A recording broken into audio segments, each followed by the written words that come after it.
बिस्मिल्लाहिर्रहमानिर्रहीम। तो जनाब आज की क्लास में हम लोग जो है वो टॉपिक शुरू करने जा रहे हैं किसका। प्रोबेबिलिटी से पहले एक कॉन्सेप्ट पढ़ना ज़रूरी होता है।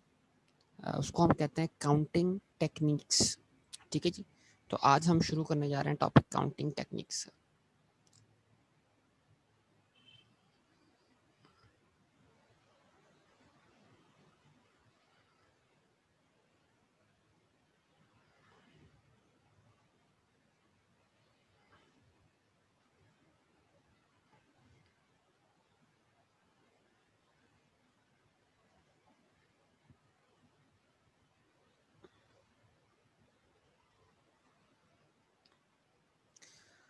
काउंटिंग टेक्निक्स को हम एक तरह से कह सकते हैं पॉसिबिलिटीज यानी इसके लिए आप एक लफ्ज़ इस्तेमाल करते हैं पॉसिबिलिटीज, यानी हम चीज़ों की पॉसिबिलिटीज फाइंड करते हैं कि एक काम कितने तरीकों से करना क्या है पॉसिबल है।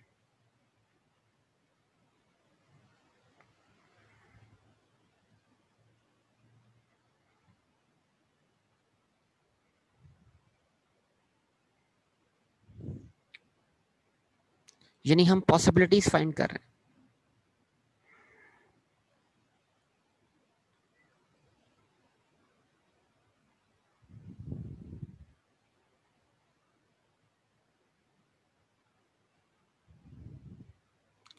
वो पॉसिबिलिटीज फाइंड करने के लिए हम डिफरेंट हमारे पास क्या है सिचुएशंस हैं, डिफरेंट हमारे पास क्या है ऑप्शन हैं कि हम कितने तरीकों से या कितनी सिचुएशंस के अंदर हम पॉसिबिलिटीज फाइंड कर सकते हैं।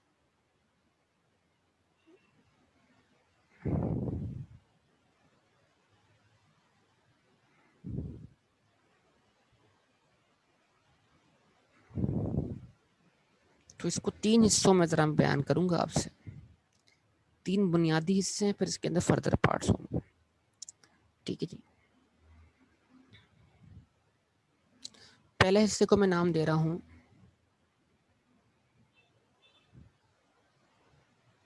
अरेंजमेंट्स, जिसको फॉर्मली आप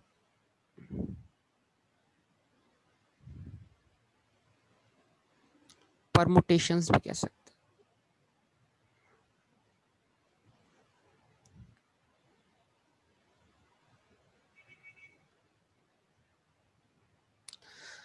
दूसरे हिस्से को मैं नाम दे रहा हूं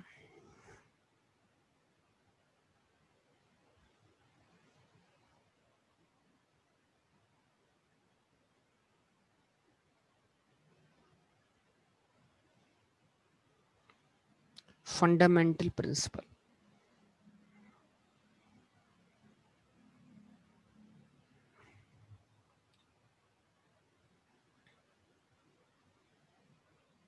दूसरे हिस्से को मैं नाम दे रहा हूं फंडामेंटल प्रिंसिपल, और तीसरे हिस्से को नाम दे रहा हूं मैं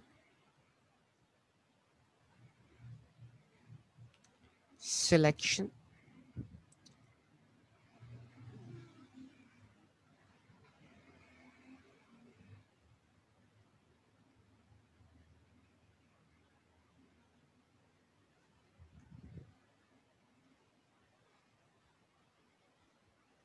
कॉम्बिनेशन।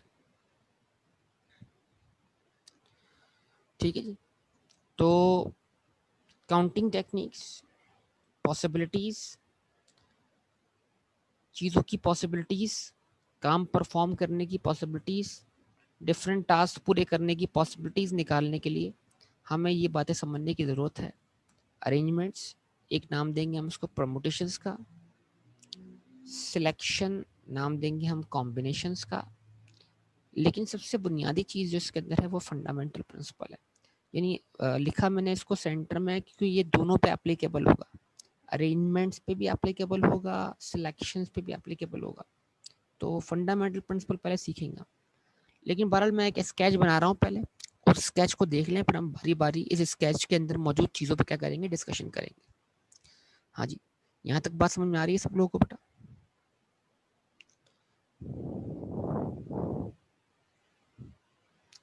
फंडामेंटल प्रिंसिपल के क्या कहते हैं, अरेंजमेंट के अंदर पहला केस हम देखेंगे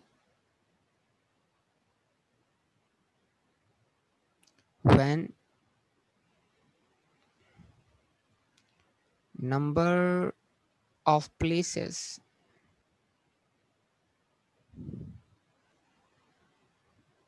on and objects are equal. When number of places and objects are equal,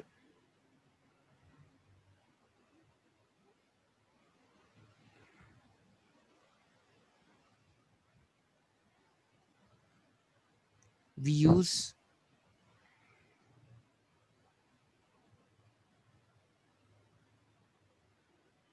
n factorial. जब नंबर ऑफ प्लेसेस और नंबर ऑफ ऑब्जेक्ट्स क्या होंगे, बराबर होंगे, तो चीजों की अरेंजमेंट की पॉसिबिलिटीज फाइंड करने के लिए हम क्या यूज करेंगे, n फैक्टोरियल। ठीक है, ये अब खाली आपको बता रहा हूँ, फिर इन पे तफसीली गुफ्तगू हमारी होनी है। Number 2,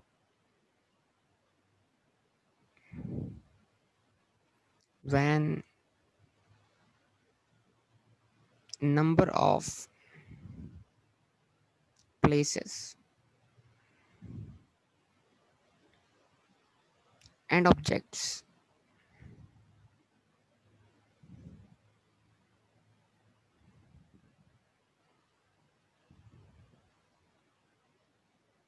are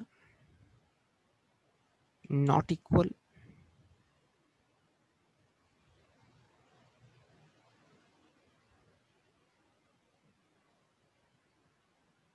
we use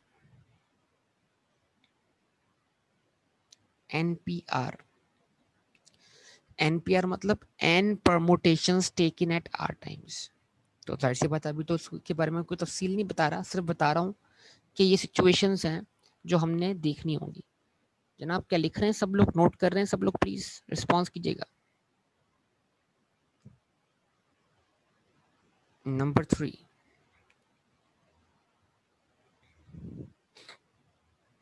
number 3,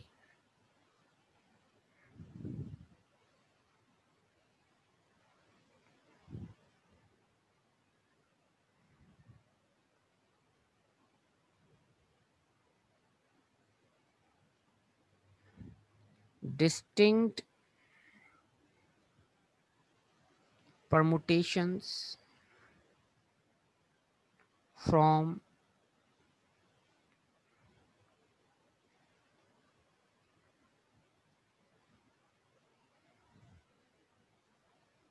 indistinct objects।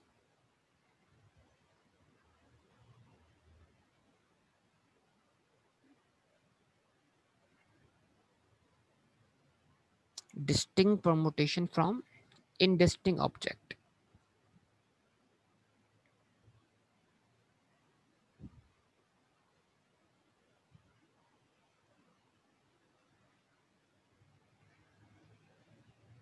n factorial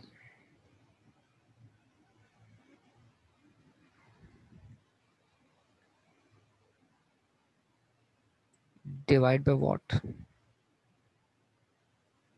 x factorial। सब चीजें हम पे तफसील आनी है। अच्छा जी, उसके बाद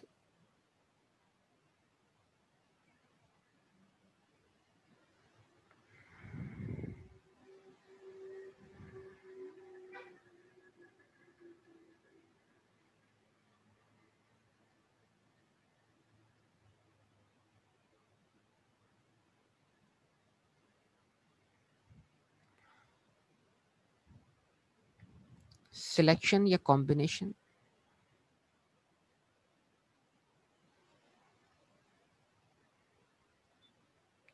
for selection we normally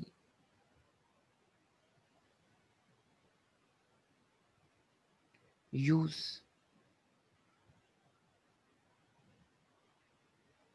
NCR। NCR is what, n combinations taken at r times। बहरहाल ये सारी बातें अभी आनी है, सिर्फ एक स्केच बन रहा है कि क्या कुछ हम इस टॉपिक में सीखने जा रहे हैं। ये टॉपिक बेसिकली हम पढ़ क्यों रहे हैं, ये टॉपिक हम प्रॉबिलिटी को परफॉर्म करने के लिए पढ़ रहे हैं, लेकिन प्रॉबिलिटी को सॉल्व करने के लिए पहले पॉसिबिलिटीज़ का पता होना चाहिए। तो ये टॉपिक हमें पॉसिबिलिटीज निकालना सिखाएगा। जब पॉसिबिलिटीज निकालना हम सीख जाएंगे तो हमें प्रॉबिलिटी सीखने को मिल जाएगी। अच्छा जी, अब उसके बाद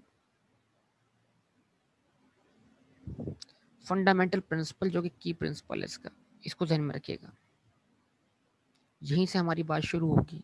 सबसे पहले कोई बात अगर मैं करूंगा, समझाऊंगा, तो यही बात शुरू करेंगे इंशाल्लाह।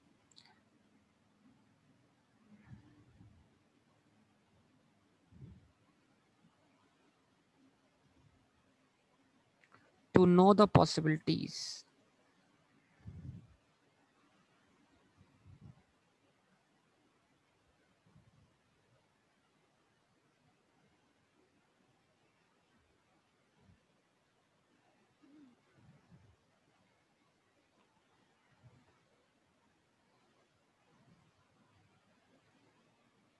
वी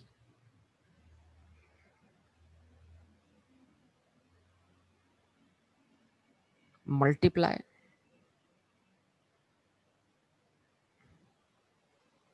और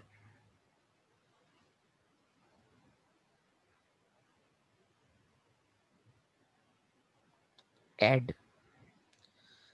यानी चीजों की पॉसिबिलिटीज मालूम करने के लिए हम जो डिफरेंट ऑप्शंस होते हैं उनको हम आपस में मल्टीप्लाई करते हैं या ऐड करते हैं।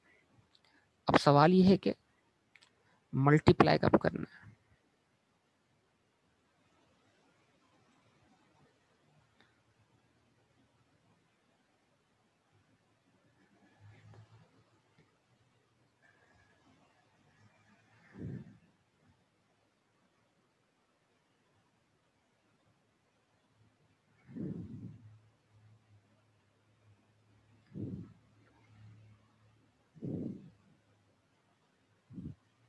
if two tasks if two or more tasks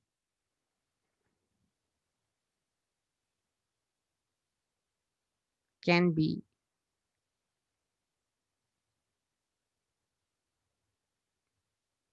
taken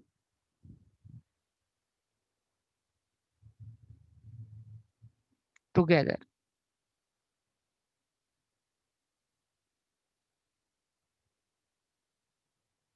then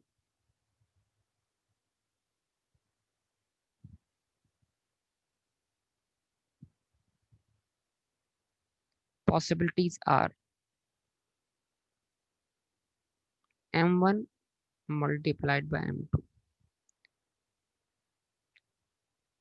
अगर दो या दो से ज्यादा काम एक साथ परफॉर्म किए जा सकते हैं, एक साथ कंसीडर किए जा सकते हैं, तो उनकी पॉसिबिलिटीज हमेशा मल्टीप्लीकेशन के थ्रू मालूम होगी। जैसे M1 जो है वो टास्क वन को परफॉर्म करने की क्या कहते हैं ऑप्शंस हैं, M2 जो है वो टास्क टू को परफॉर्म करने के ऑप्शंस हैं। तो M1 को M2 से अगर मल्टीप्लाई कर देंगे तो आपको दोनों टास्क इकट्ठे परफॉर्म करने के क्या मिल जाएंगे, पॉसिबिलिटीज मिल जाएंगी और ऑप्शन मिल जाएंगे।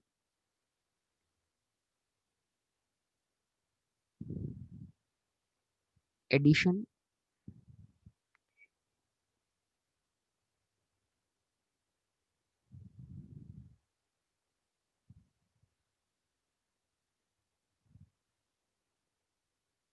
if two or more tasks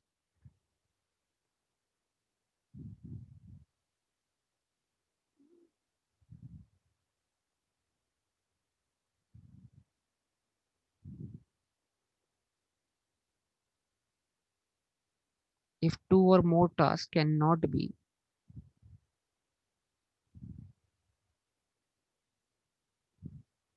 taken together,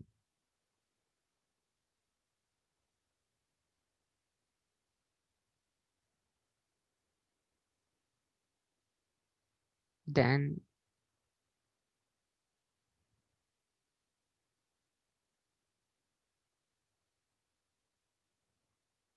possibilities are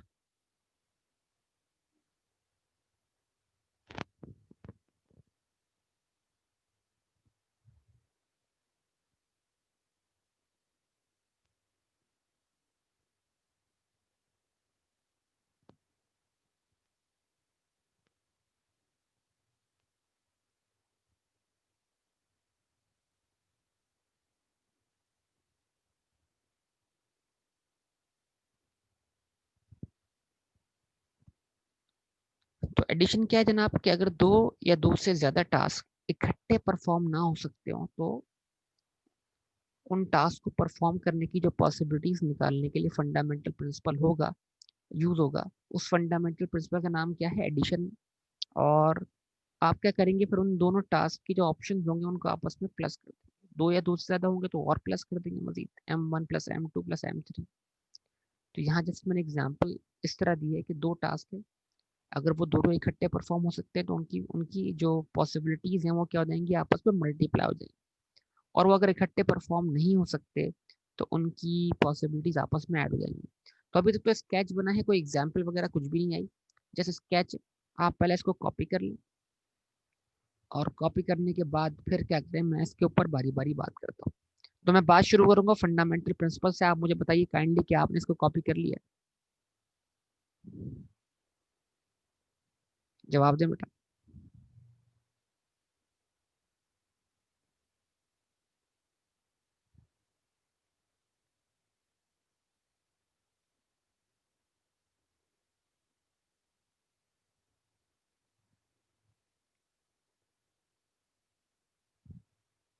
सबने कर लिया कॉपी? ओके ना। तो जी अब स्टार्ट लेते हैं, जरा देखिएगा कहाँ से फंडामेंटल प्रिंसिपल्स। और फंडामेंटल प्रिंसिपल क्या, जरा दोहराइएगा। To know the possibility we multiply और ऐड, यानी पॉसिबिलिटीज जानने के लिए हम क्या करते हैं, चीजों को मल्टीप्लाई करते हैं, ऐड करते हैं।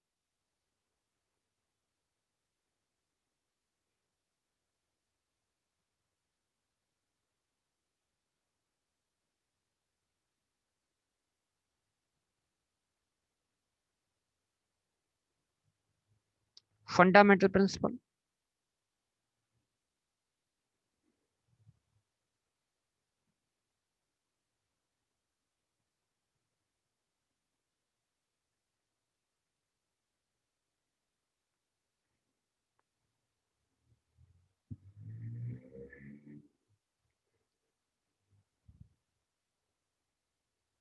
मल्टीप्लीकेशन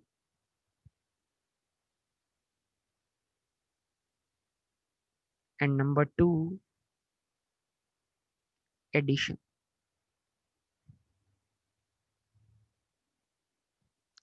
ठीक है जी, आइए इसको बारी बारी समझते हैं, क्योंकि अभी तक तो हमने कोई तफसीली बात की नहीं इन चीजों पर। तफसील से समझते हैं इनको। M1 × M2 और एडिशन M1 + M2, इन दोनों बातों को समझते हैं। ये M1 क्या है? किसी भी एक सिंगल टास्क को परफॉर्म करने के वेज, ऑप्शंस या पॉसिबिलिटीज। जरा समझते हैं, देखिए। अभी तो आप घर बैठे हैं, लेकिन सवाल क्या है, क्या आप घर से कैंपस आते थे पढ़ने के लिए? जब आप घर से कैंपस आते थे पढ़ने के लिए तो कैंपस आना एक टास्क है। यस और नो जवाब देंगे सब लोग मुझे।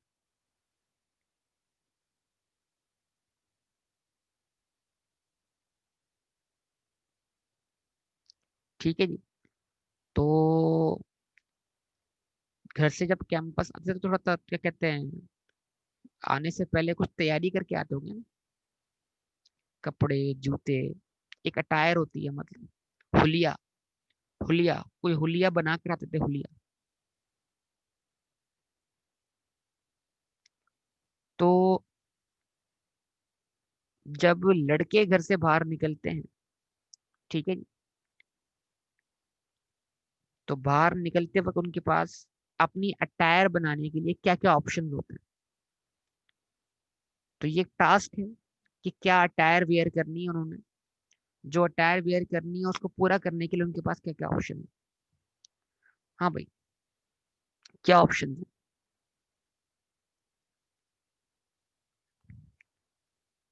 तो लड़कों का हिसाब किताब क्या होता है भाई? लड़कों का हिसाब किताब ये है, पहले बॉयज की बात कर ले, कि अगर कॉलेज जाना है तो क्या तैयारी करनी है भाई?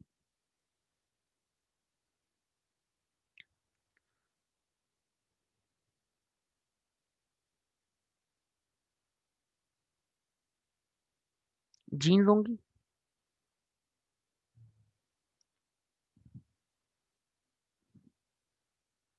2 अदद। ठीक है। और क्या होगा? टी शर्ट्स होंगी जिसपे वो एक ही जीन्स चलती रहेगी।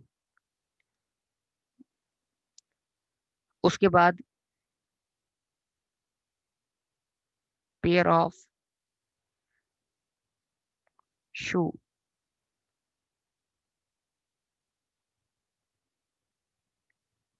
ठीक है जी। तो ये आपके सामने तीन चीजें रखी है, मतलब अगर बंदा घर से बाहर निकल रहा है तो वो एक अटायर वियर करके निकलेगा। तो आप मुझे सब जवाब देंगे। जीन्स, अब जीन्स के जीन्स अगर हम कहते हैं दो हैं, तो जरा उन दो को हम क्या करें, कलर्स के अंदर एक्सप्रेस कर दें। हाँ भाई, वो दो जीन्स कौन सी हैं, कोई बताएगा कलर कौन सा है?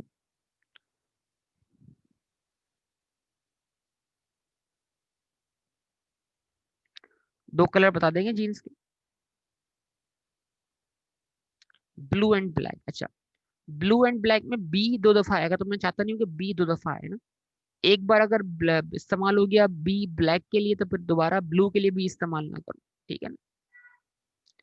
तो अगर आप कहते हैं ब्लू जीन्स, तो ब्लू जीन्स के साथ आप क्या करें, कोई और जीन्स का कर लें, कलर चूज कर लें। ठीक है।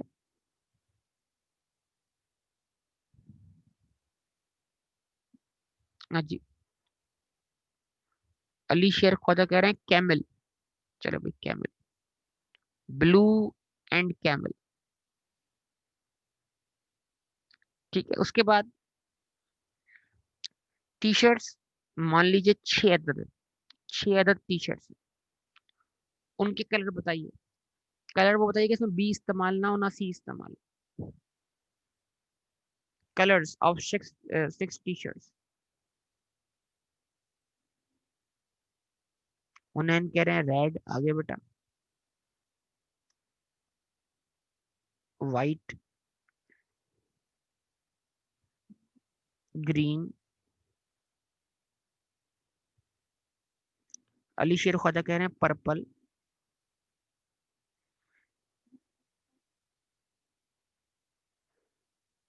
दो और है, दो और कलर चाहिए।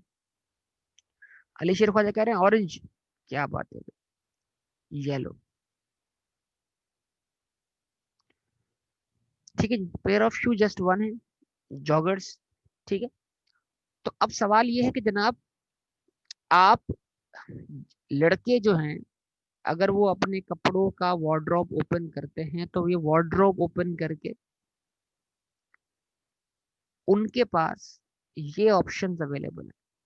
तो इन महदूद वसाइल में रहते हुए आप कितनी किस्म की ड्रेसिंग कर सकते हो, या आप कितनी किस्म की अटायर वेयर कर सकते हो? तो हम बोलेंगे इस बात की पॉसिबिलिटीज हम कैसे जानेंगे? फंडामेंटल प्रिंसिपल से। हम बोलेंगे हमारे पास क्या ऑप्शन है। जीन्स है, हमारे पास क्या है, टी शर्ट्स का ऑप्शन,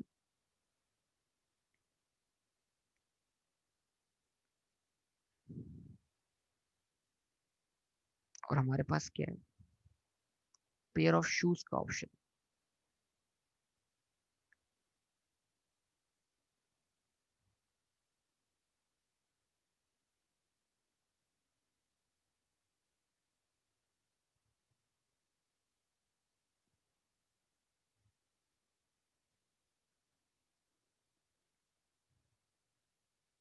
ठीक है जी। जीन्स में हमारे पास कितने ऑप्शन है, कितनी चॉइसेस हैं? दो चॉइसेस हैं। टी शर्ट्स में हमारे पास कितनी चॉइसेस हैं? 6 चॉइसेस हैं। पेयर ऑफ शूज में हमारे पास कितनी चॉइसेस हैं? 1 चॉइस। अब सवाल क्या है? टास्क वन जीन्स है, टास्क टू टी शर्ट है, यानी M1, M2 एंड M3। या तो इनको आपस में ऐड कर दें, या इनको आपस में मल्टीप्लाई कर दें। तो सवाल क्या है कि क्या जीन्स और टी शर्ट ये दो टास्क इकट्ठे परफॉर्म हो सकते हैं? क्या उसके साथ जूते पहने जा सकते हैं? यस और नो? तो अगर ये सारे टास्क इकट्ठे परफॉर्म हो सकते हैं, ये मिलकर एक अटायर बनाएंगे, तो इन इन सब के दरमियान जो साइन आएगा वो किसका आएगा? मल्टीप्लीकेशन। तो 2 × 6 × 1, आंसर क्या आया बेटा? 12। 12 का मतलब क्या है? इन वसाइल में रहते हुए आप 12 किस्म की मुख्तलिफ ड्रेसिंग कर सकते हैं। यस और नो बोलिए। इन महदूद वसाइल में रहते हुए आप 12 किस्म की मुख्तलिफ ड्रेसिंग कर सकते हैं। भाई जवाब दें आप लोग, मैं आपसे पूछ रहा हूँ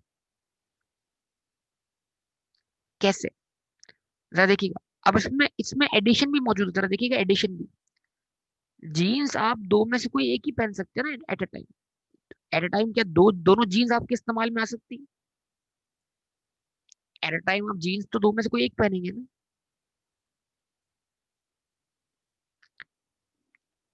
एट अ टाइम जीन्स तो आप दो में से कोई एक पहनेंगे, at a time T shirt आप छह में से कोई एक पहनेंगे। तो जरा देखिएगा, एडिशन लॉ भी अप्लाई हो रहा है, एडिशन लॉ। जीन्स का मामला ऐसे है, 1 + 1 2। जो दो जीन्स थी वो आपस में क्या हो गई, प्लस हो गए, दो चॉइसेस बन गई, एडिशन। क्योंकि हम ये दो काम इकट्ठे नहीं कर सकते, हमें दो में से कोई एक जीन्स पहननी है, तो लिहाजा जीन्स आपस में क्या हो गई, प्लस हो गई। उसके बाद 6 टी शर्ट्स, तो ये 6 टी शर्ट्स आपस में क्या हो गई, प्लस हो गई। क्यों? क्योंकि एट टाइम कोई एक टी शर्ट यूज होगी।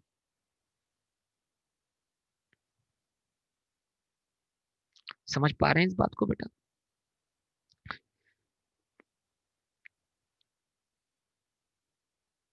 उसके बाद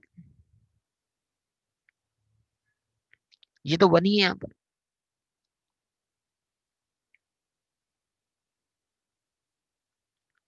इसका मतलब ये हुआ कि आपके पास जीन्स पहनते वक्त दो चॉइसेस थी, टी शर्ट्स पहनते वक्त 6 चॉइसेस थी, और पेयर ऑफ शू एक ही था।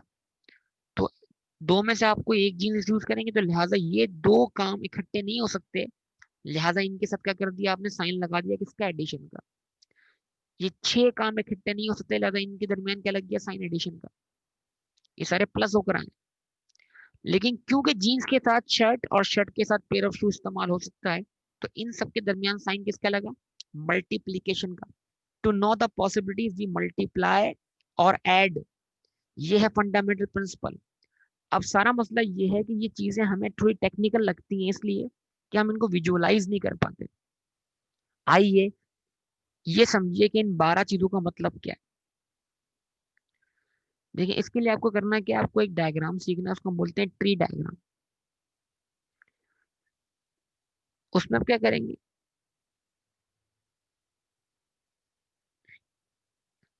आप ये बताइए आपके पास जीन्स में कितनी चॉइसेस, दो चॉइसेस। और वो दो चॉइसेस क्या हैं, या तो आप ब्लू जीन्स पहनेंगे या आप कैमल जीन्स पहनेंगे। ऐसा लग दिया आपने, और का मतलब क्या हुआ, दो में से कोई एक, या तो ब्लू जीन्स या कैमल जीन्स। लेकिन जरा देखिएगा तवज्जो से,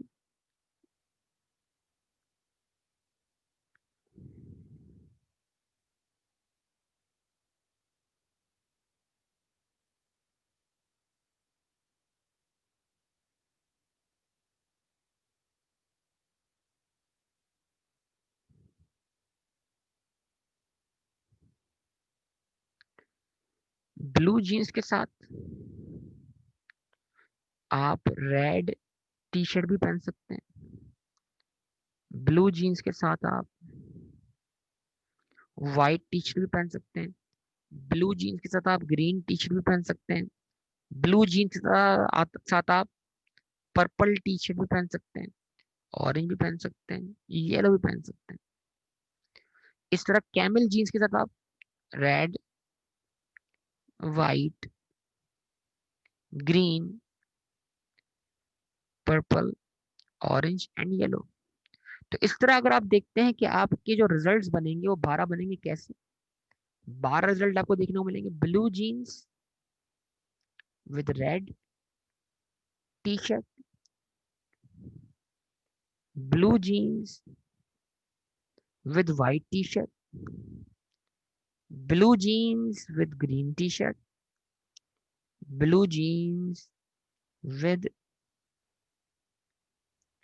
purple T shirt, blue jeans with orange T shirt, blue jeans with yellow T shirt. उसके बाद camel jeans with red t-shirt, camel jeans with white t-shirt. एक मिनट जरा रुकिएगा जी। Blue jeans, camel jeans with white T shirt, camel jeans with green t-shirt, camel jeans with purple t-shirt, camel jeans with orange t-shirt, camel jeans with yellow T shirt. हाँ भाई, तो अब अगर आप अपने रिजल्ट्स को विजुअलाइज करें तो आपको ड्रेसिंग करने की कितनी पॉसिबिलिटीज दिखाई दे रही हैं जनाब, जरा देख के बताइए आप सब लोग।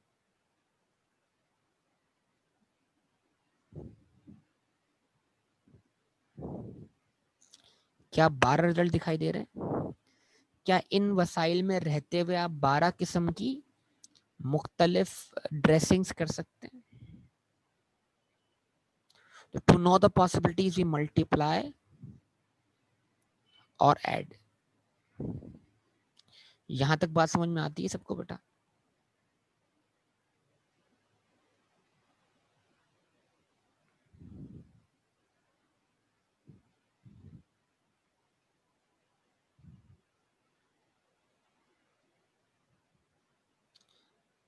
ठीक है जी। अब उसके बाद अगर थोड़ा सा बात करें किस चीज पर, ये लिख लिया आप लोगों ने, नोट डाउन कर लिया इसको?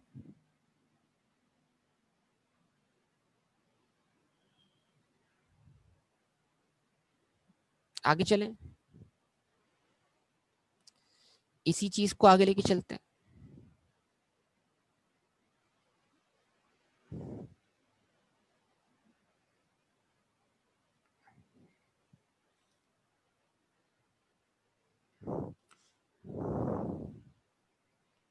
खवातीन की बात कर लें, तो अगर खवातीन की बात करें तो भाई क्या होगा जनाब? सवाल पहला मेरा खवातीन से कि जी कितने नंबर ऑफ ड्रेसेस अवेलेबल होंगे वार्डरोब में?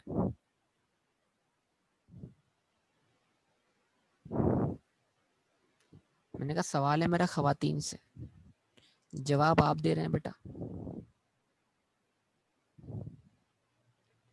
स्कार्फ्स, ठीक है जी, और उनकी अटायर में तो हैंड बैग्स भी शामिल हैं।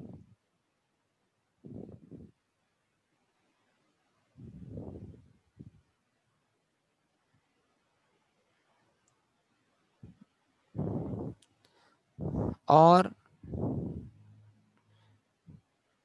पेयर ऑफ शूज भी शामिल हैं, जूते भी, हथियार भी। ठीक है, क्या ख्याल है?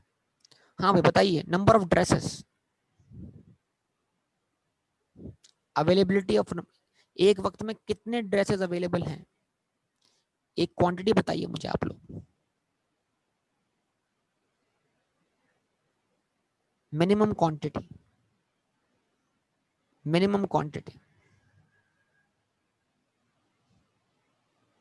चलिए, मिनिमम क्वांटिटी पहली आती है 20 या 15, क्या लिखें?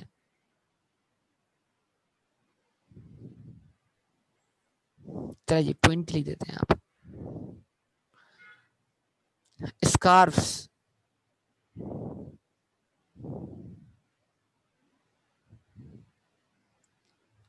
मिनिमम क्वांटिटी कम से कम कितने?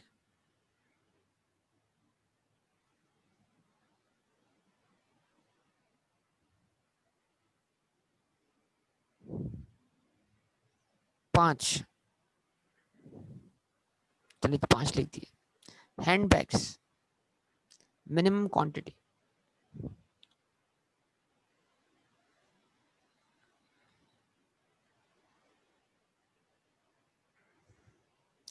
दो। पेयर ऑफ शूज अवेलेबल कितने?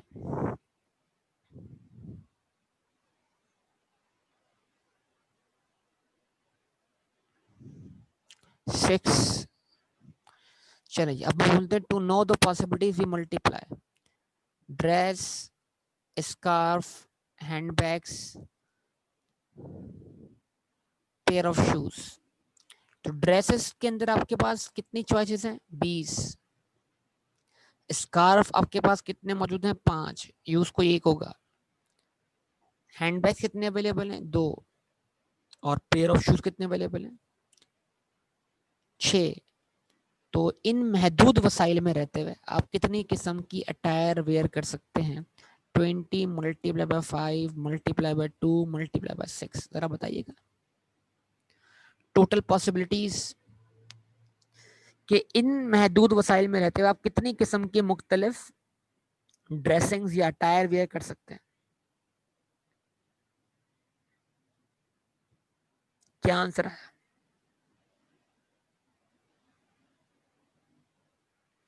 20 इंटू 5 100 हो जाएगा, 100 मल्टीप्लाई बाय 2 200 हो जाएगा, 200 मल्टीप्लाई बाय 6 1200।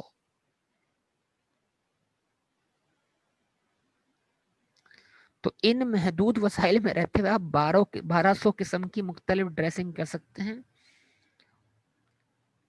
सिर्फ इन महदूद वसाइल में रहते। अब देखें, ये महदूद ही है ना बेटा।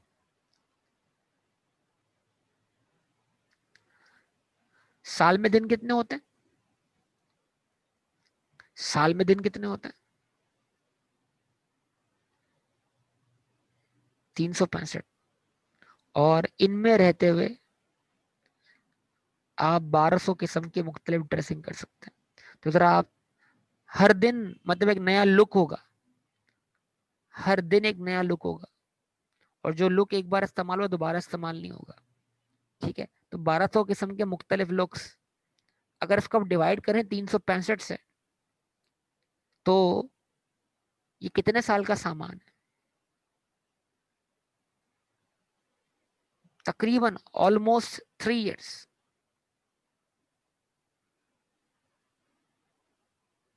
क्या कहते हैं?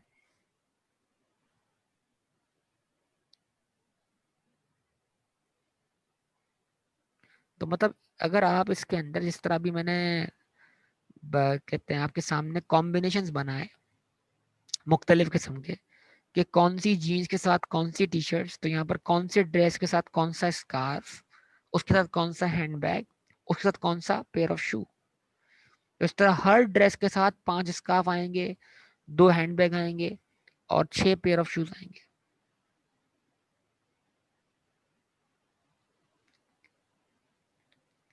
ठीक है, तो to know the possibilities we multiply. बात समझ में आती है आप लोगों को? तो 1200 पॉसिबिलिटी समझ में, अब मैं 1200 रिजल्ट यहाँ बना के दिखा नहीं सकता आपको। 12 रिजल्ट बनाना मेरे लिए पॉसिबल था, 1200 बनाना पॉसिबल नहीं। तो जरा 1200 में और 12 में फर्क दिखेगा, 12 इधर भी और 12 वहां भी था। इत्तेफाक हो गया ये।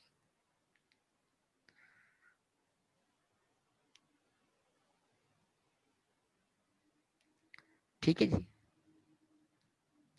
तो ड्रेसेस 12 करने से रिजल्ट पे कोई खास फर्क नहीं पड़ेगा। ठीक है, तो बताने का मतलब यहाँ पर ये है कि ये रिजल्ट्स असल में मेन चीज क्या है, हम सीख रहे हैं, और क्या सीख रहे हैं? ये पॉसिबिलिटीज। तो ये पॉसिबिलिटीज आपको दिख रही हैं इतनी सारी, ये बताने का मकसद है कि आप सीखें। तो क्योंकि ये सारे टास्क इकट्ठे परफॉर्म हो सकते हैं, तो हम इनके दरमियान कौन सा साइन लगा रहे हैं? मल्टीप्लीकेशन का। यस और नो? तो अभी आप जहन में रखें कि हम क्या सीख रहे हैं। To know the possibilities we multiply और ऐड। मल्टीप्लाई कब करना है? जब दो या दो से ज्यादा टास्क आपस में इकट्ठे परफॉर्म किए जा सकते हों। और ऐड कब करना है? जब दो काम इकट्ठे ना हो सकते हो। ये अल्फाज ध्यान में रखिएगा। ड्रेसेस 20 में से कोई एक इस्तेमाल होगा तो ये 20 ड्रेसेस आपस में प्लस होकर आए। स्कार्फ 5 में से कोई एक इस्तेमाल होगा एट ए टाइम, तो ये 5 स्कार्फ आपस में प्लस होकर आए। हैंडबैग्स कोई भी एक यूज होंगे, तो ये 2 हैंडबैग 1+1 होकर आए हैं। और इस तरह पेयर ऑफ शूज, जूते भी कोई एक पेयर इस्तेमाल होगा, तो लिहाजा पेयर ऑफ शूज जो हैं ये सम होकर आए हमारे पास। यस और नो? तो इधर एडिशन भी है और इधर मल्टीप्लीकेशन भी है। आप इसको समझें प्लीज, जो मेरा बुनियादी फोकस है आपको समझाने का, कि मल्टीप्लीकेशन कहाँ आनी है और एडिशन कहाँ आनी है। मल्टीप्लीकेशन वहां आनी है जहां दो या दो से ज्यादा काम इकट्ठे हो सकते हो, इकट्ठे परफॉर्म हो सकते हो, कैन बी टेकन टुगेदर। और जब दो या दो से ज्यादा काम इकट्ठे ना हो सकते हो, can not be taken together, तो उनकी पॉसिबिलिटीज कैसे आएंगी बेटा, ऐड होकर। ये समझाना चाह रहा हूँ। ये बात सबको समझ में आती है? एडिशन और मल्टीप्लिकेशन आपको समझ में आ रही है? ये बताइए प्लीज। मेन चीज ये है भाई, जवाब दें, सबका जवाब नहीं आ रहा है।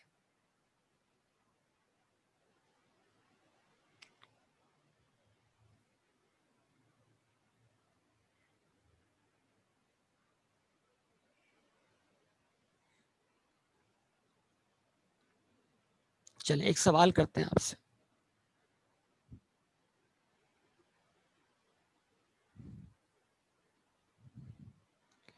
5 buses running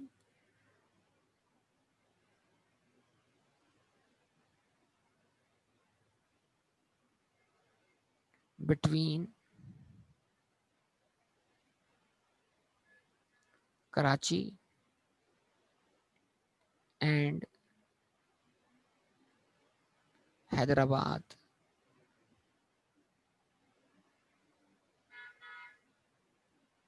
in how many ways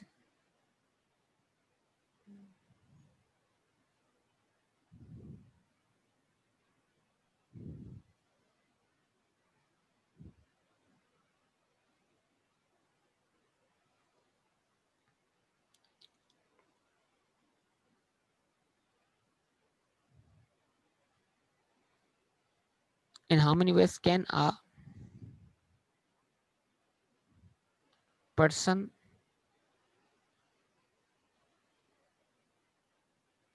go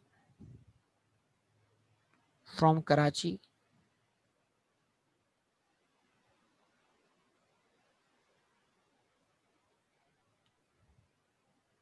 and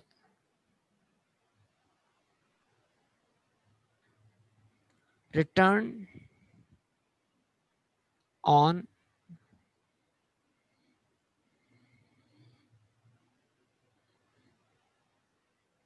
different bus? ठीक है जी। 5 buses are running between Karachi and Hyderabad. In how many ways can a person go from Karachi and return on different bus? ये सवाल है। जरा आप मुझे इसका answer निकाल के बताइएगा तो मैं आपसे पूछता हूँ।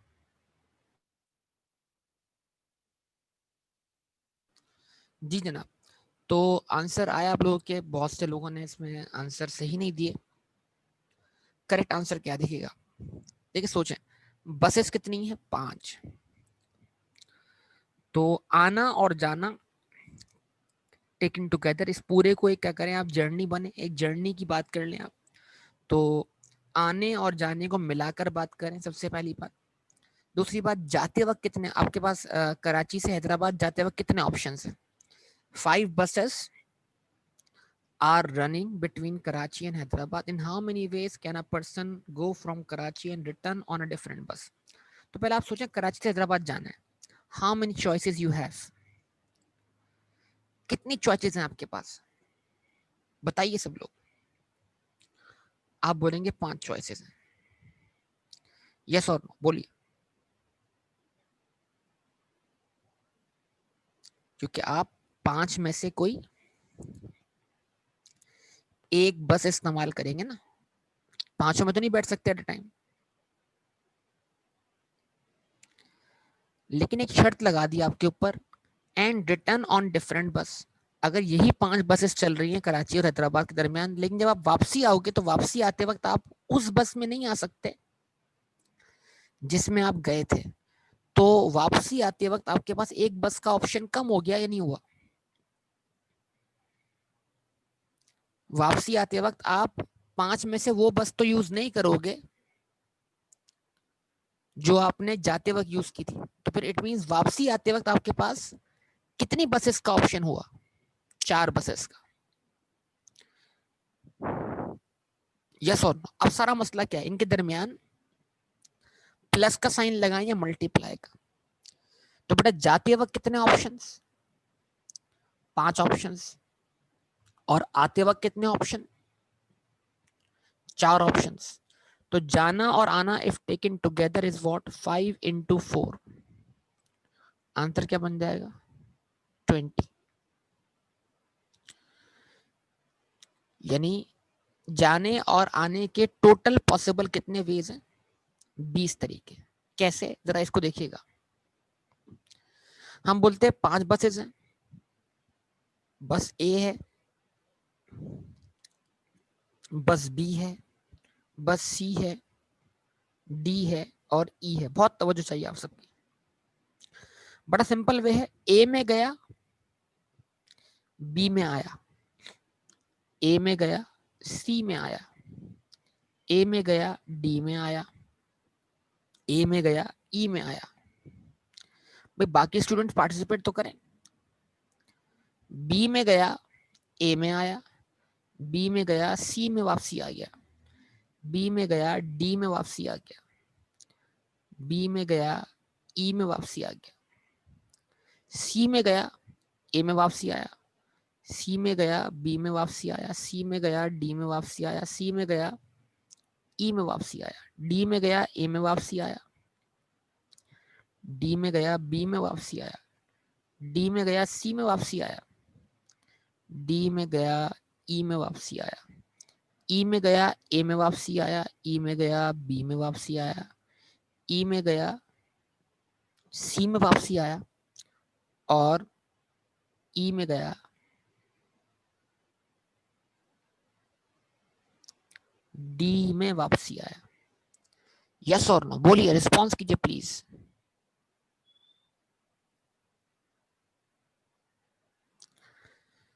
क्या 20 पॉसिबल वेज दिखाई दे रहे हैं बेटा सब लोगों को?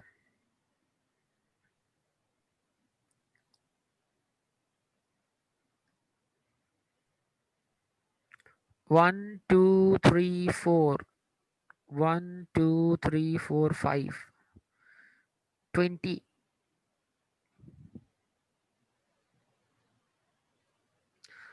और अगर आप सेम बस वाली रिस्ट्रिक्शन अप्लाई ना करते तो फिर क्या होता? फिर ये होता कि जाते वक्त भी 5 चॉइस होती और आते वक्त भी 5 चॉइस होती। तो फिर कितने पॉसिबल वेज होते? 25 वेज होते। अभी तो जवाब ये है, ओरिजिनल जवाब ये है, लेकिन थोड़ी अमेंडमेंट करूं। अगर ये रिटर्न ऑन डिफरेंट बस ना लिखा होता, रिटर्न ना लिखा होता, रिटर्न सॉरी डिफरेंट बस ना लिखा होता, रिटर्न तक क्वेश्चन होता, तो फिर जाते वक्त भी 5 चॉइसेस होती, आते वक्त भी 5 चॉइस होती। 5 into 5 रिजल्ट क्या होता? मल्टीप्लाई जाता और 25 ऑप्शन होते। फिर 25 पॉसिबल वेज होते। फिर कैसे, जरा देखिएगा सब लोग। फिर एक ऑप्शन और, यानी 5 ऑप्शन और बढ़ जाते। कैसे? ए, बी बी, सी, डी और ई। तो फिर ये 20 रिजल्ट जनाब क्या बन जाते हैं?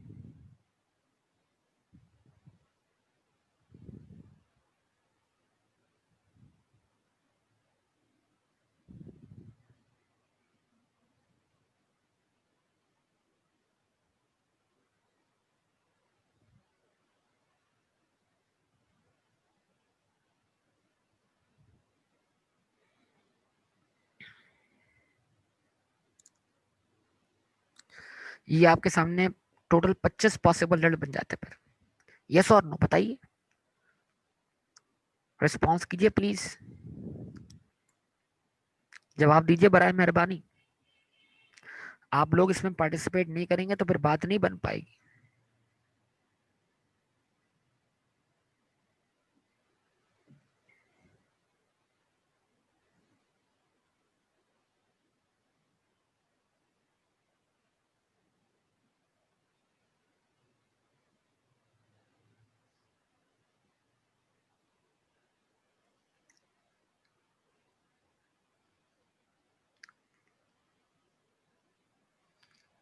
मुश्किल नहीं है, बस थोड़ा सा दिमाग देखें। ये वो सब्जेक्ट है, ये वो टॉपिक है जो थोड़ा सा आपके दिमाग को तकलीफ पहुंचाएगा।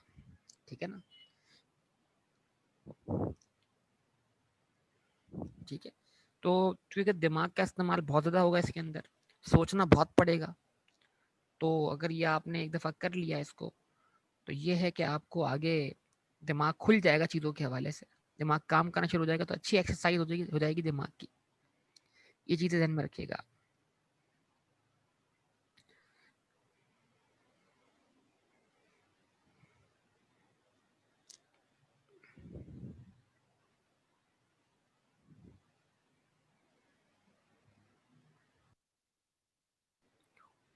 जी जनाब, तो आपके सामने सवाल मौजूद है बेटा, जवाब दीजिएगा बेटा। क्या आप इसको सॉल्व कर सकते हैं फंडामेंटल प्रिंसिपल से? A restaurant menu lists 3 soups।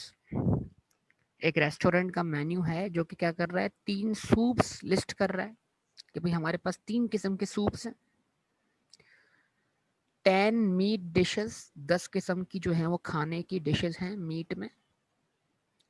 5 desserts, मतलब 5 मीठे के ऑप्शन है, मीठे मीठा मतलब। एंड 3 बेवरेजेस, और 3 मशरूबात हैं मुख्तलिफ किस्म के। In how many different ways can a meal, meal किसे बोलते हैं, कंप्लीट डिश को। कंप्लीट डिश का मतलब क्या हुआ, जिसमें 3 में से कोई एक सूप ऑर्डर होगा, 10 में से कोई एक मीट डिश आएगी, 5 में से कोई एक डिजर्ट आएगा, और 3 में से कोई एक बेवरेज आएगा। तो उसको फिर मील कहेंगे। मील मतलब एक कंप्लीट डील, सूप भी आ गया, मीट भी आ गया, डेजर्ट भी आ गया, और बेवरेज भी आ गया। ये एक बंदे का खाना मुकम्मल हो गया। समझे बात को, उसका पैकेज कंप्लीट हो गया, इसको मील कहेंगे। तो इसके लिए बाज़ दफ़ा कुछ और टर्म्स भी इस्तेमाल होती है, मैं आपको समझा दूं। देखें, जो रेस्टोरेंट्स हैं उनके अंदर कुछ फॉर्मेलिटीज फॉलो होती हैं। सूप को वो इस्तेमाल करते हैं बतौर एपेटाइजर या स्टार्टर के तौर पर, यानी कि जब खाना शुरू करने से पहले जो सर्व की जाती है वो है सूप बतौर एपेटाइजर या स्टार्टर, स्टार्टर बोल सकते हैं इसको।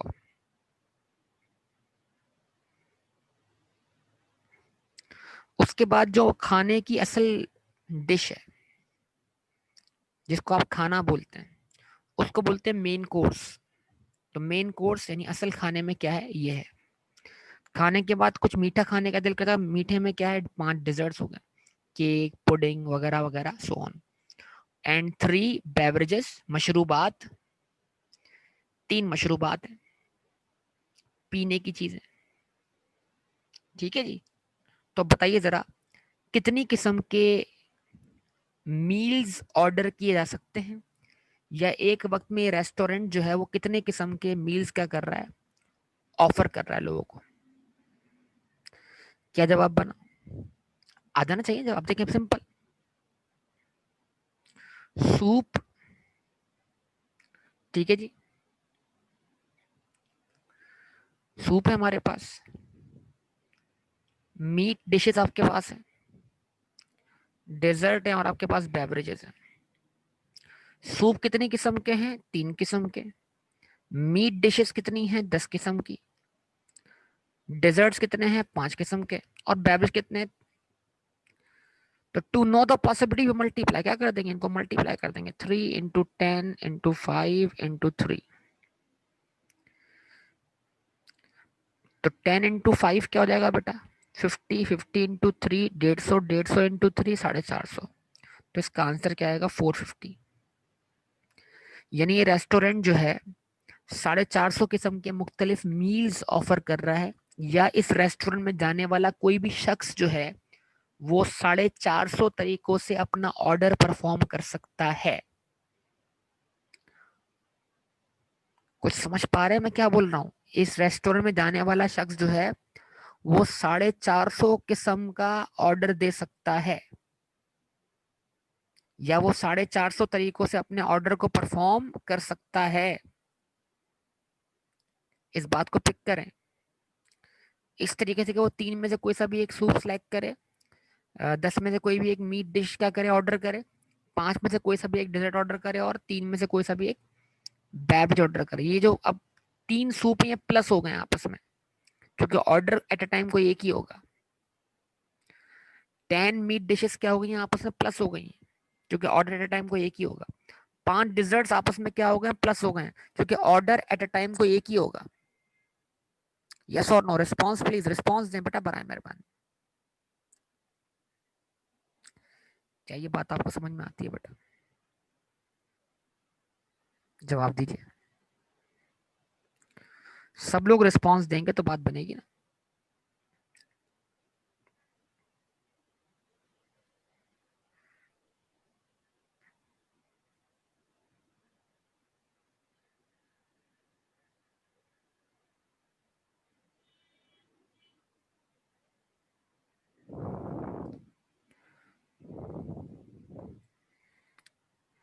तो उम्मीद है आपके सामने जो है वो बेटा फंडामेंटल प्रिंसिपल जो होगा वो क्लियर होगा। ठीक है, तो फंडामेंटल प्रिंसिपल आपके सामने रख दिया। बताइए बेटा, यहां तक बात समझ में आती है सब लोग?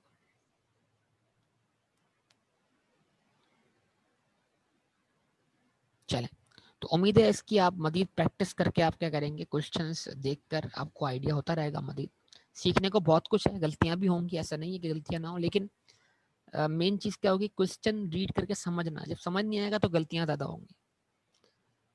ठीक है, एडिशन वाले केस आपके सामने बिल्कुल अलग से तो सामने आएंगे, लेकिन हर केस में एडिशन मौजूद है, आपको दिखाता हुआ आ रहा हूँ ना मैं। हाँ, कहीं पर आपको जैसे हम बीच में मल्टीप्लाई लगा रहे हैं, कहीं पर आपको ऐड करना पड़ जाए, वो सिचुएशन भी काम सामने आ सकती है। अभी अभी नहीं आई आपके सामने, लेकिन ये आपको बार बार दिखा रहा हूँ कि देखो सूप जो है वो तीनों सूप जो है वो मिलकर ऐड हुए हैं इसके अंदर। ठीक है, इस बात को समझो।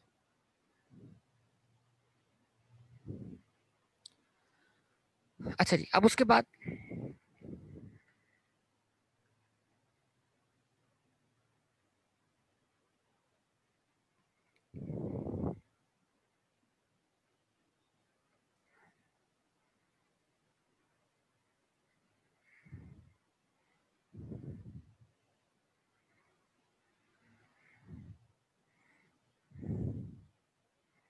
अब मैं यहाँ पे शुरू कर रहा हूँ अरेंजमेंट्स। अब जो हमारे पास अरेंजमेंट्स हैं या परमुटेशंस हैं, उन सब में भी फंडामेंटल प्रिंसिपल अप्लाई होता है। यानी फंडामेंटल प्रिंसिपल का ताल्लुक सब चीजों से है।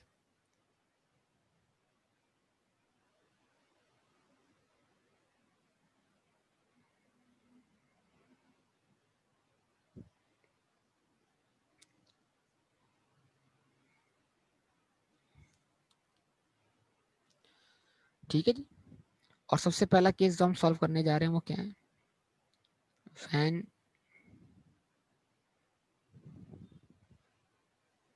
number of places and objects are equal, when number of places and objects are equal।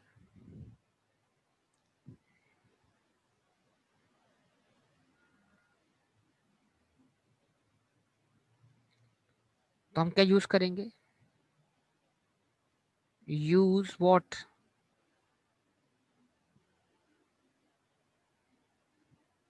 n factorial. n factorial क्या होता है, उसमें हम n लिखते हैं, मल्टीप्लाई करते हैं किससे, n माइनस 1, फिर मल्टीप्लाई करते हैं किससे, n माइनस 2, फिर मल्टीप्लाई करते हैं किससे, n माइनस 3, फिर मल्टीप्लाई करते हैं यहाँ तक के हम उस पॉइंट तक पहुंच जाते हैं कि हम n माइनस n फैक्टोरियल से क्या करते हैं, इसको मल्टीप्लाई करते हैं। तो n माइनस एन तो जीरो हो जाएगा, लेकिन ये बता दूं आपको, zero factorial is equal to what, 1। तो ये तो आखिरी वैल्यू है ना, n माइनस एन फैक्टोरियल। तो n अगर 5 है तो ये 5 है, 5 माइनस 5 जीरो होगा, लेकिन zero factorial is equal to 1। इस चीज को ध्यान में रखिएगा। देखिए आप इसको समझते हैं, ये फॉर्मूला आपको डायरेक्ट दे दिया, हालांकि यहाँ भी अप्लाई होगा फंडामेंटल प्रिंसिपल। देखिए फंडामेंटल प्रिंसिपल हर जगह आएगा, ये समझाना चाह रहा हूँ मैं आपको। तो लेकिन अभी फॉर्मूला भी करते हैं फंडामेंटल, हर क्वेश्चन को हम कोशिश करेंगे कि फार्मूला से भी हो जाए और उसके अंदर आपको फंडामेंटल प्रिंसिपल भी देखने को मिल जाए। कैसे, देखिएगा,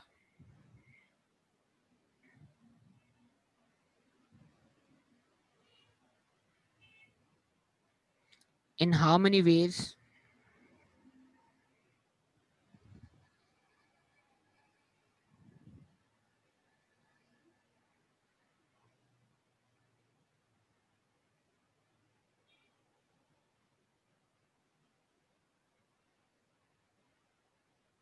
two different books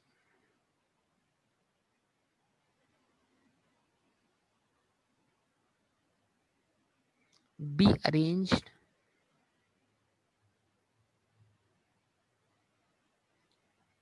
on a shelf। कहता है जनाब, कितने तरीकों से दो किताबों को एक शेल्फ में अरेंज किया जा सकता है, एक शेल्फ में सजाया जा सकता है, प्लेस किया जा सकता है, बहुत सारे लफ्ज इस्तेमाल हो सकते हैं। तो बड़ा सिंपल सा है, अगर वो दो किताबें हैं, अच्छा शेल्फ में कितनी जगह है बताया नहीं, तो अगर कुछ बताया नहीं तो आप क्या करेंगे, आप अज्यूम करेंगे कि शेल्फ में जो है वो, अब मैं किताब जो समझाना आपको, वो किताब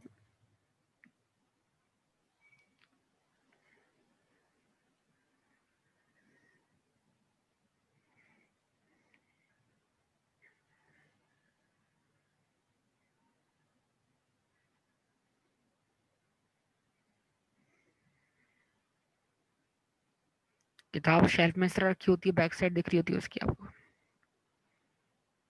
तो कलर के थ्रू मैं इसको डिस्टिंग करूंगा, व्हाइट बुक किसी और सब्जेक्ट की है, ब्लू बुक किसी और सब्जेक्ट की है। तो या तो व्हाइट बुक लेफ्ट साइड पर, जवाब दें बेटा, व्हाइट बुक लेफ्ट साइड पर और ब्लू बुक राइट साइड पर, एक तरीका हो गया। और का मतलब क्या है, या तो ऐसे अरेंज होगा या ऐसे अरेंज होगा, या ब्लू बुक लेफ्ट साइड पर और व्हाइट बुक राइट साइड पर। यस और नो, जवाब दें, क्या कहते हैं आप। तो दो किताबों को दो प्लेसेस पर अरेंज करने के दो ही पॉसिबल वेज है। तो हम इसको किस तरह देखेंगे जनाब, हम बोलेंगे when number of places and number of objects are equal we use what, n factorial. और यहाँ पर किताबें कितनी है, दो, तो हमने लगाया 2 फैक्टोरियल। जब इसको ओपन किया तो ये क्या हो जाएगा, 2 आ जाएगा। 2 में से 1 माइनस करें तो आंसर क्या बचेगा, 1 बचेगा। ठीक है, 2 में से 2 माइनस करें तो आंसर क्या बचेगा, 0। और 0 फैक्टोरियल 1 के बराबर होगा, तो आमतौर पर हम लिखते नहीं। तो इसको हमने इस तरह लिखा, 2 multiply by 1, answer is what, 2। ठीक है। अच्छा, अब इस चीज को आप समझे जरा, देखें यहाँ पर आपको पता भी लग रहा है कि ये फंडामेंटल प्रिंसिपल अप्लाई हो रहा है, आप देख भी नहीं पा रहे इस बात को। इसको आप हमेशा इस तरह समझें, ये तो मैंने n फैक्टोरियल लगा दिया, आंसर 2 इंटू 1 2 आ गया। लेकिन जो n फैक्टोरियल ओपन हो रहा है ना, वो n फैक्टोरियल असल में फंडामेंटल प्रिंसिपल ही इस्तेमाल हो रहा है। तो अगर फर्ज करें ये शेल्फ है, फर्ज करें ये शेल्फ है, तो फर्स्ट शेल्फ के अंदर फर्स्ट प्लेस को फिल करने के लिए आपके पास कितनी चॉइसेस हैं, आपके हाथ में कितनी किताबें हैं कि आप यहाँ रख सकें, किसी एक जगह पे रख सकें, जवाब दें। आपके हाथ में दो किताबें हैं, लेकिन अगर आप पहली जगह को फिल करना चाहते हैं तो यहाँ पर रखने के लिए आपके पास हाथ में कितना ऑप्शन है, रिस्पॉन्स प्लीज। दो ऑप्शन है, दो किताबें, मतलब to fill the first place you have two choices, जबरदस्त बात। लेकिन अगर बेटा आपने दो में से कोई एक किताब यहाँ रख दी है, तो अब इस आखिरी प्लेस को फिल करने के लिए आपके पास कितनी चॉइसेस हैं, 1। तो क्या ये दो किताबें इकट्ठी अरेंज हो सकती हैं, 2 मल्टीप्लाई 1, आंसर क्या आ गया, 2 आ गया। तो ये जो भी अभी आपके सामने मैंने सोल्यूशन किया, ये कौन सा सोल्यूशन है, ये फंडामेंटल प्रिंसिपल है कि जिसमें आप चॉइसेस को मल्टीप्लाई कर रहे हैं आपस में। यहाँ पर मैंने आपको फार्मूला नहीं बताया, खाली मैंने किताबों की गिनती बताई कि पहली प्लेस को फिल करने के लिए 2 चॉइसेस, अगली प्लेस को फिल करने के लिए 1 चॉइस। और क्योंकि ये पूरा काम एक टास्क है तो आप क्या कर सकते हैं, इसको मल्टीप्लाई करते हैं। भाई जवाब दें सब लोग जल्दी जल्दी।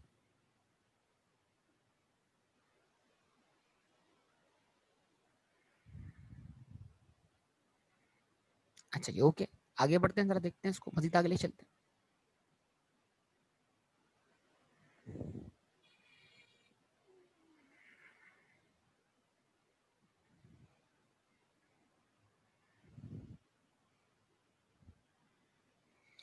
In how many ways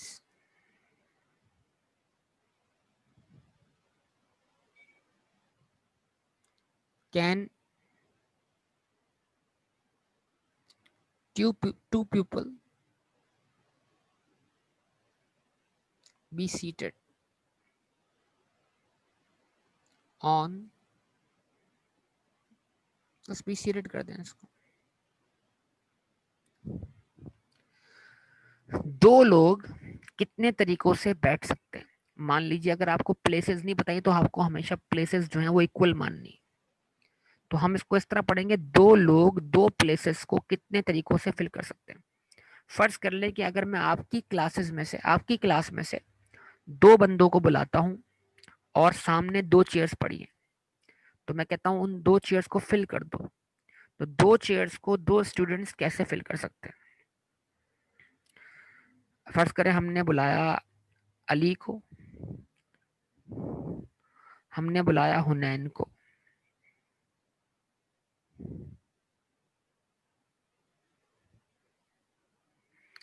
Ali को डिनोट कर रहा हूं मैं ए से, हुनैन को डिनोट कर रहा हूं मैं एच से।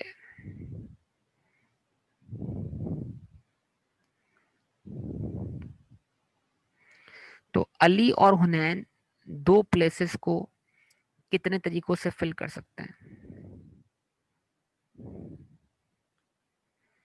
तो हम बोलेंगे जनाब 2 वेज, लेकिन जरा उसको समझ लें पहले। पहली प्लेस या तो अली फिल करेगा या हुनैन फिल करेगा। तो पहली प्लेस को फिल करने के लिए 2 चॉइसेस, लेकिन अगर पहली प्लेस पर इन दो में से कोई एक शख्स बैठ चुका है तो लास्ट प्लेस को फिल करने के लिए आपके पास एक ही चॉइस है। 2 multiply by 1 answer is what, 2। और ये रिजल्ट आप डायरेक्टली कैलकुलेटर पर 2 फैक्टोरियल लगा के निकाल सकते हैं। When number of places and number of objects are equal, we use what? n factorial. तो अगर आप 2 फैक्टोरियल लगाएंगे तो आपको डायरेक्ट आंसर भी मिल जाएगा फैक्टोरियल का। अब इसको अगर आप विजुअलाइज करना चाहते हैं तो क्या कर सकते हैं कि पहली पहली सीट अगर किसने फिल की, अली ने, तो दूसरी सीट कौन फिल करेगा, हुनैन। और अगर पहली सीट किसने फिल की, हुनैन ने, तो ऑब्वियसली दूसरी सीट कौन फिल करेगा, अली। तो सीटिंग अरेंजमेंट ये हो जाएगा, पहली सीट पे अली, दूसरी सीट पे हुनैन, पहली सीट पे हुनैन, दूसरी सीट पे अली। अच्छा जी, बाइक पर आमतौर पे कितने लोग बैठते हैं।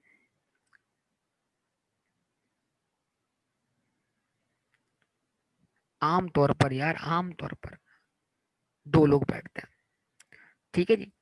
तो अगर मैं बोलूं हुनैन और अली जो कि दोनों बाइक को चलाना जानते हैं, वो कितने तरीकों से बाइक पे बैठ सकते हैं, तो जवाब क्या होगा, 2 तरीकों से। कैसे, अली बाइक चलाएगा, हुनैन साथ बैठेगा, हुनैन बाइक चलाएगा, अली साथ बैठेगा।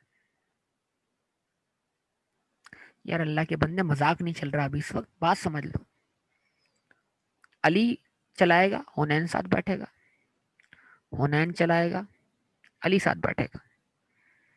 तो अगर 2 बंदे, बाइक पर 2 बंदों के बैठने की गुंजाइश है, तो वो 2 बंदे उस बाइक पर कितने तरीकों से बैठ सकते हैं। शर्त ये कि दोनों को बाइक चलाना आती हो, तो आंसर उसका आंसर भी 2 फैक्टोरियल ही होगा। भाई जवाब दें प्लीज, जवाब दें।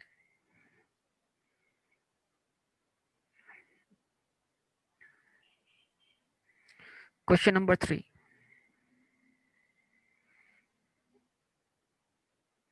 इन how many ways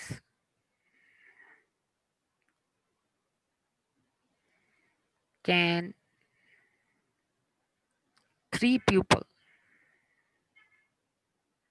be seated? अब थोड़ा सा मुश्किल सवाल करने जा रहा हूं।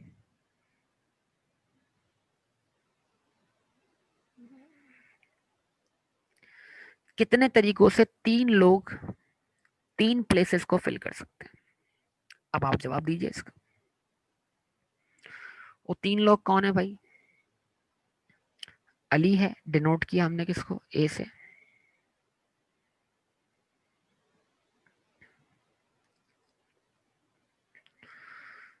हुनैन है, डिनोट किया किससे? एच से। और तीसरा बंदा कौन है आप में?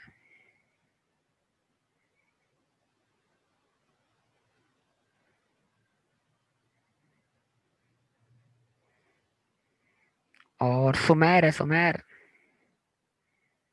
आफरीदी।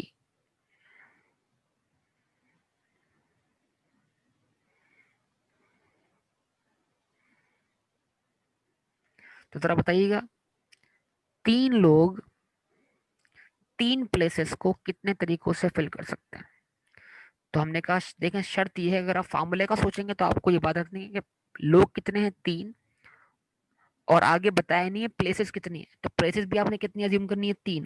तो जवाब क्या होगा आपका? जवाब होगा 3 फैक्टोरियल। जब आप 3 फैक्टोरियल को ओपन करेंगे तो आपको रिजल्ट क्या देखने को मिलेगा?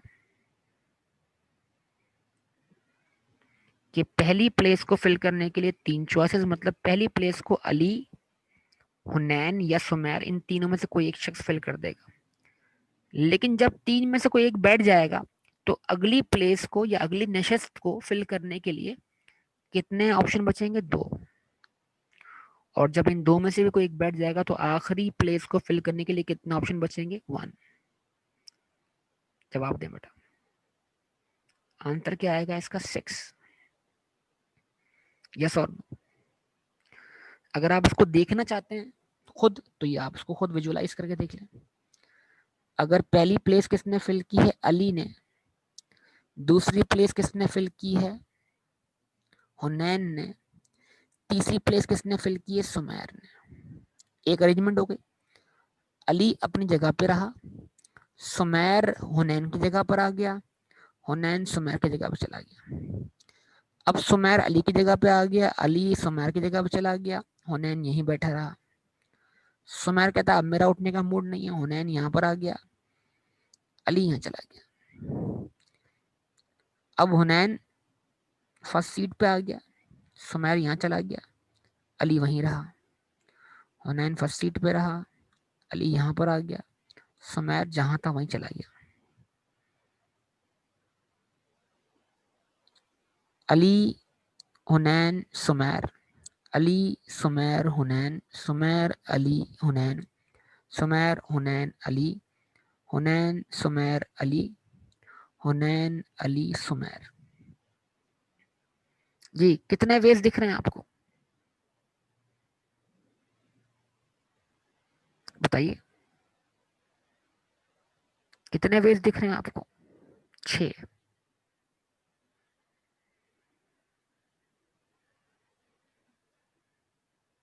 ऐसे ही है? जवाब दीजिए।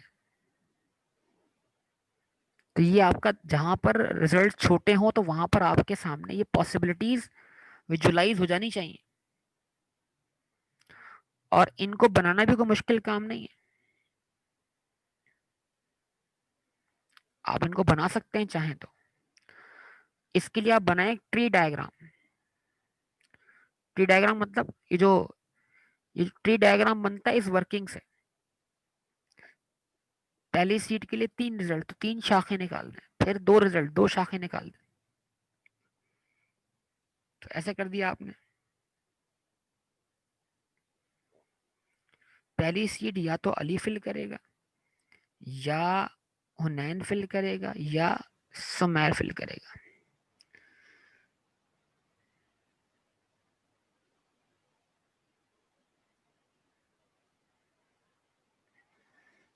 तो अगर पहली सीट अली ने फिल कर दी तो फिर दूसरी सीट या तो हुनैन फिल करेगा या सुमैर फिल करेगा। अगर पहली सीट हुनैन ने फिल कर दी तो दूसरी सीट अली फिल करेगा या सुमैर फिल करेगा, और अगर पहली सीट सुमैर ने फिल की तो दूसरी सीट अली या हुनैन फिल करेगा। और अगर पहली सीट अली ने और दूसरी सीट हुनैन ने, तो फिर ऑब्वियसली आखिरी सीट किसने फिल करनी है? सुमैर ने। और अगर पहली सीट अली ने, सेकंड सीट सुमैर ने, तो ऑब्वियसली लास्ट सीट किसने फिल करनी है? हुनैन ने। अगर पहली सीट हुनैन ने फिल की है, दूसरी अली ने, तो आखिरी सीट कौन फिल करेगा? सुमैर। और अगर पहली हुनैन ने, दूसरी सुमैर ने, तो आखिरी सीट कौन फिल करेगा? अली। पहली सीट सुमैर ने फिल की, दूसरी अली ने, आखिरी कौन फिल करेगा? हुनैन। और अगर पहली सीट सुमैर ने फिल की है, दूसरी हुनैन ने, तो आखिरी सीट कौन फिल करेगा? अली। ये 6 लेटर मिल जाएंगे: A H S, A H S, A S H, A S H, H A S, H A S, ये रहा, H S A, H S A, S A H, S A H, S H A, S H A. तो आपको 6 के 6 results देखने को मिल रहे हैं। बताइए क्या ये बात आपको समझ में आती है बेटा? कोई डिफिकल्ट बात तो नहीं कर रहा मैं आपसे? तो to know the possibility multiply, तो आपके सामने मल्टीप्लीकेशन चल रही है अभी तक। तो अब आप डायरेक्ट आंसर देंगे मुझे सवालों के?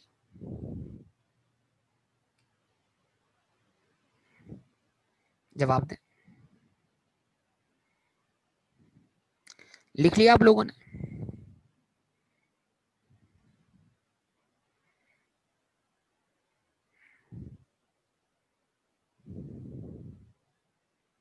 चलें अगला सवाल।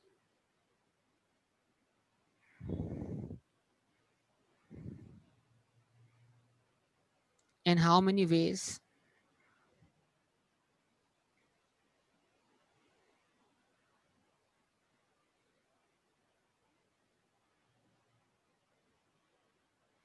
can 5 people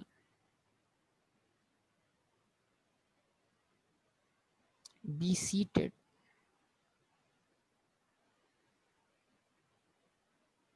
in a row? 5 लोग एक कतार में कितने तरीकों से बैठ सकते हैं? प्लेसेस नहीं बताई तो ऑब्वियसली प्लेसेस आपने 5 ही अज्यूम करनी है। जरा बताइए क्विक आंसर, इसका क्या आंसर होना चाहिए? आंसर, टोटल आंसर निकालना अच्छी बात है 120, लेकिन मुझे आंसर इस तरह चाहिए था सर। इसका आंसर 5 फैक्टोरियल होगा, क्योंकि इसमें नंबर ऑफ प्लेसेस और नंबर ऑफ ऑब्जेक्ट्स हम सेम अज्यूम कर रहे हैं। तो 5 लोग 5 तरीके क्या कहते हैं जगहों को 5 फैक्टोरियल वे में फिल कर सकते हैं। कैसे? पहले बंदे के लिए, पहली सीट के लिए 5 चॉइसेस, फिर 4, फिर 3, फिर 2 और फिर 1। अब इसका आंसर क्या हो गया? 120 हो गया। तो 120 फाइनल आंसर पे फोकस कम करें, वे ऑफ सोल्यूशन पे फोकस ज्यादा करें। यस और नो बोलिए, जवाब दीजिए।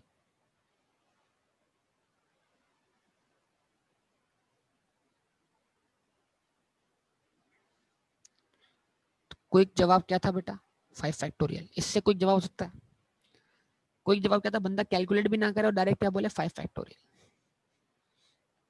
क्विक जवाब ये था ना।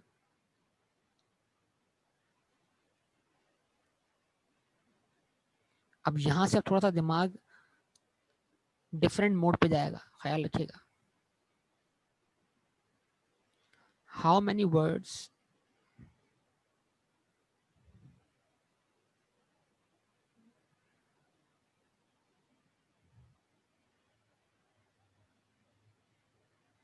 Can be formed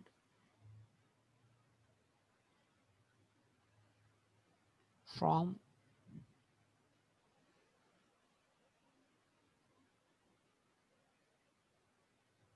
the letters used in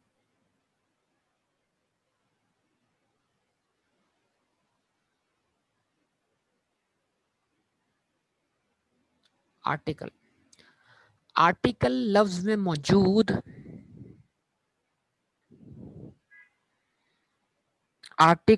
मौजूद अल्फाबेट्स को इस्तेमाल करके कितने अल्फाज बनाए जा सकते हैं? How many words can be formed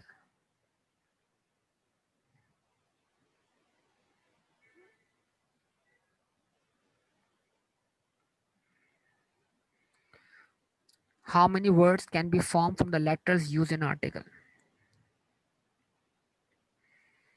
article में मौजूद अल्फाबेट्स को इस्तेमाल करके कितने अल्फाज मतलब कितने लफ्ज बनाए सकते हैं? तो हम बोलेंगे पहले आर्टिकल में लफ्ज कितने हैं, यानी इन्हीं को रीअरेंज करना है, रीशफल करना है। 1 2 3 4 5 6 7। तो क्या दोबारा मतलब 7 अल्फाबेट्स हैं या 7 लेटर्स हैं, तो 7 ही यूज करने हैं, या 7 ही यूज करने हैं? तो इसका मतलब क्या हुआ? इसका जवाब क्या हो जाएगा? 7 फैक्टोरियल। गुड, जबरदस्त। और जब आप क्या करेंगे?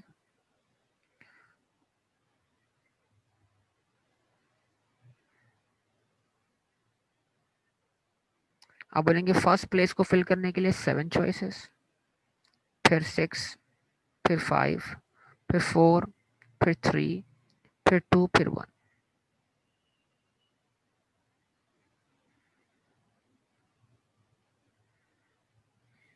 आपका आंसर क्या बन जाएगा? 5040। चलें जी, क्वेश्चन नंबर 6। इसी क्वेश्चन को थोड़ा अमेंड करते हैं, जरा देखिएगा। अब थोड़ा सा ट्विस्ट आ रहा है।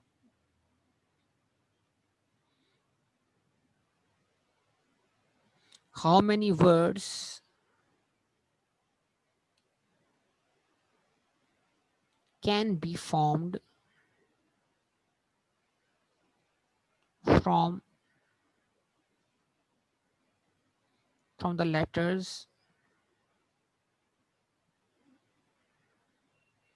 used in article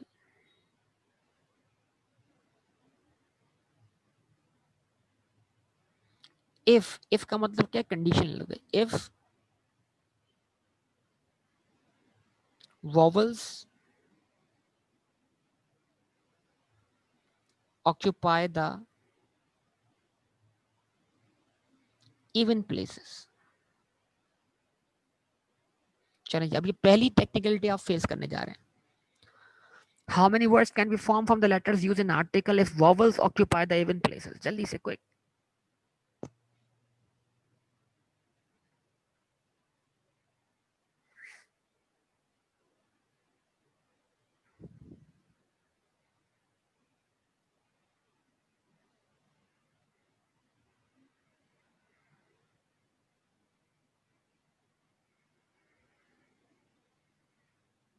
zero.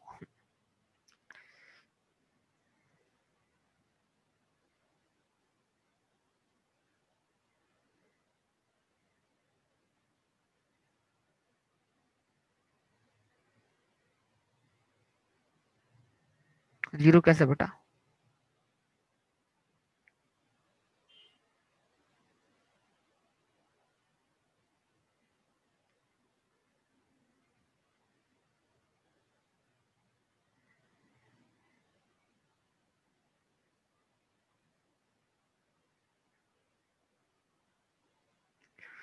कोई वोवल इवन प्लेस पे नहीं है, आपको वोवल्स को इवन प्लेस पे अरेंज करना है बेटा। अभी आर्टिकल में नहीं है, लेकिन आप उधर से उठाकर अरेंज तो कर सकते हैं ना। कोई नया लफ्ज तो बना सकते हैं इस तरीके से, इन्हीं अल्फाबेट्स को यूज करके। आर्टिकल में मौजूद अल्फाबेट्स को यूज करना है।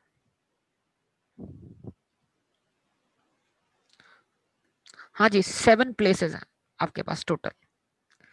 तो इसमें ये आपके पास कितनी ये इवन प्लेस आ गए? Even, even, even. और बाकी प्लेसेस क्या है आपके पास? ऑड है।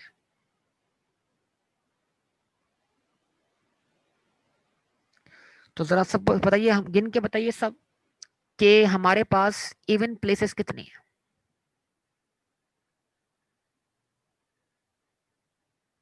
सब गिन के बताइए हमारे पास इवन प्लेसेस कितनी है? 3 है, गुड। अगर हमारे पास इवन प्लेसेस 3 है, अब ये बताइए इवन प्लेस पे करना क्या है, वॉवल्स आने चाहिए। तो इवन प्लेसेस 3 है और इन 3 इवन प्लेसेस पे कितने हमारे पास वॉवल्स मौजूद हैं, जरा बताइए। ए वॉवल है, आई वॉवल है, ई वॉवल है, 3 वॉवल्स हैं, 3। ऐसा है कि नहीं, ए भी है, आई भी है और ई भी है। तो 3 वॉवल्स को 3 इवन प्लेसेस पर कितने तरीकों से अरेंज कर सकते हैं जनाब? जवाब होगा सर उसका 3 फैक्टोरियल। 3 फैक्टोरियल, अरे अल्लाह के बंदे, वॉवल्स भी 3 और इवन प्लेसेस भी 3, सब कुछ भुला दोगे ना, मसला यही है। अभी सिर्फ क्या करो, कंडीशन पूरी करो, यही तो मसला है। थोड़ा सा क्वेश्चन घुमाया, परेशान हो गए, जो सिखाया उस पर फोकस करो। If vowels occupy the even places, तो सबसे पहले वॉवल्स की अरेंजमेंट कर लो। वॉवल्स यहाँ आएंगे, यहाँ आएंगे, यहाँ आएंगे, यस और नो? तो कितनी प्लेसेस है भाई, 3 है। और वॉवल्स कितने हैं, 3 है। तो 3 वॉवल्स 3 प्लेसेस को 3 फैक्टोरियल वे में फिल कर सकते हैं। कैसे? पहला वॉवल, मतलब पहली प्लेस को फिल करने के लिए 3 चॉइसेस, दूसरी प्लेस को फिल करने के लिए 2 चॉइसेस, और लास्ट वॉवल को प्लेस करने के लिए 1 चॉइस। यस और नो, बोलिए, ऐसा ही है क्या? वॉवल्स 3 इवन प्लेसेस को 3 फैक्टोरियल वेज में फिल नहीं कर सकते?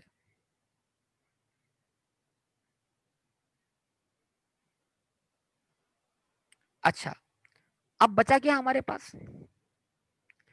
Odd places.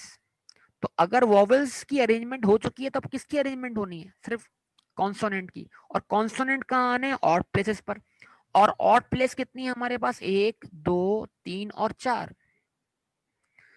4 ऑड प्लेसेस हैं, और उन 4 ऑड प्लेसेस को कौन फिल करेगा? 4 consonants, R T C L. वो 4 ही कॉन्सोनेंट्स हैं और 4 ही प्लेसेस हैं, तो उनके लिए हम लगाएंगे 4 फैक्टोरियल। तो क्या किया हमने? पहली ऑड प्लेस के लिए 4 चॉइसेस, फिर 3 चॉइसेस, फिर 2 चॉइसेस,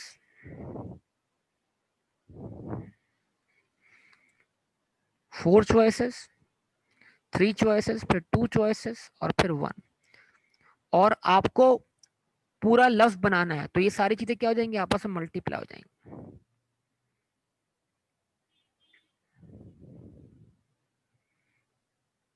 और इन दोनों को भी आपस में मल्टीप्लाई कर दें, मतलब इसका आंसर क्या होगा? 3 फैक्टोरियल मल्टीप्लाइड बाय 4 फैक्टोरियल, 144।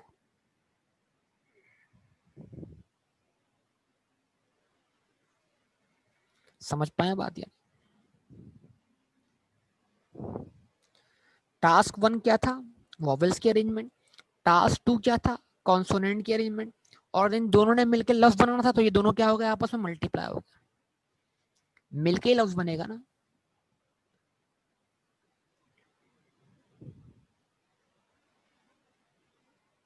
तो correct answer is what? 3 factorial multiply by 4 factorial.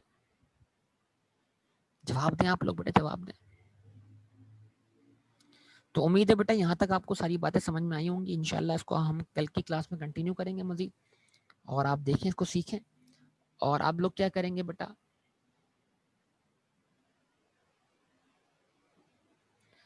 Homework note करेंगे। तो किताब का जो है पेज नंबर होगा 201, और 201 पर मौजूद आपने जो क्वेश्चंस करने हैं, किताब का पेज नंबर 201 है, और 201 पे मौजूद आपने क्वेश्चन करने हैं 1 2 3 4 5, एक और 1 से लेके 5 तक। ये सारे क्वेश्चन समझ लें फंडामेंटल प्रिंसिपल के। अभी फैक्टोरियल वाला मैंने कोई क्वेश्चन दिया नहीं इसके अंदर, वो अगली क्लास में कुछ करवा कर मजीद फिर आपको दूंगा। बोलिए बेटा, जवाब दीजिए। 1 2 3 4 5, पेज 201, 201, किताब का सफ़ा 201। ठीक है, ओके जनाब, तो यहाँ तक इंशाल्लाह इसको स्टॉप करेंगे, बाकी फर्दर बातें अगली क्लास में आपसे होंगी।